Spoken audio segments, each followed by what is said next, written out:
Jansangram news, बातमीची सत्यता हीच आमची ओळख। मनसावडी ग्रामपंचायतीच्या विकास कामांचे जिल्हास्तरीय समितीकडून कौतुक। मुख्यमंत्री समृद्ध पंचायत राज अभियानांतर्गत परभणी जिल्हास्तरीय मूल्यमापन समितीने हिंगणघाट तालुक्यातील मनसावडी ग्रामपंचायतीला भेट देऊन विविध विकास कामांची पाहणी केली। ग्रामपंचायतीने राबवलेल्या उपक्रमाबद्दल समितीने समाधान व्यक्त करत प्रशासनाचे कौतुक केले। गांडूळ खत निर्मिती, सांडपाणी व्यवस्थापन, प्रधानमंत्री आवास योजना, अमृत वाटिका, घनकचरा व्यवस्थापन, प्लास्टिक निर्मूलन, जलशुद्धीकरण केंद्र, सार्वजनिक ग्रंथालय, व्यायामशाळा तसेच ग्राम स्वच्छता अभियान यासारख्या उपक्रमांची प्रत्यक्ष पाहणी करण्यात आली।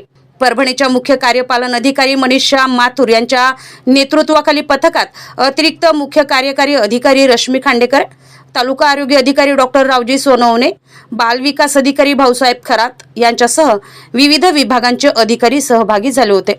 यावेळी सरपंच प्रांजली भोईर यांनी गावकऱ्यांच्या सहभागातून गावचा सर्वांगीण विकास करण्यासाठी भविष्यातही विविध योजना प्रभावीपणे राबवण्याची ग्वाही दिली। उपसरपंच बुद्धराज खैरे, ग्राम अधिकारी किशोर जाधव, ग्रामपंचायत सदस्य आणि ग्रामस्थ मोठ्या संख्येत उपस्थित होते। राजू कांबळे, जनसंग्राम न्यूज, मोजरी, शिकापूर।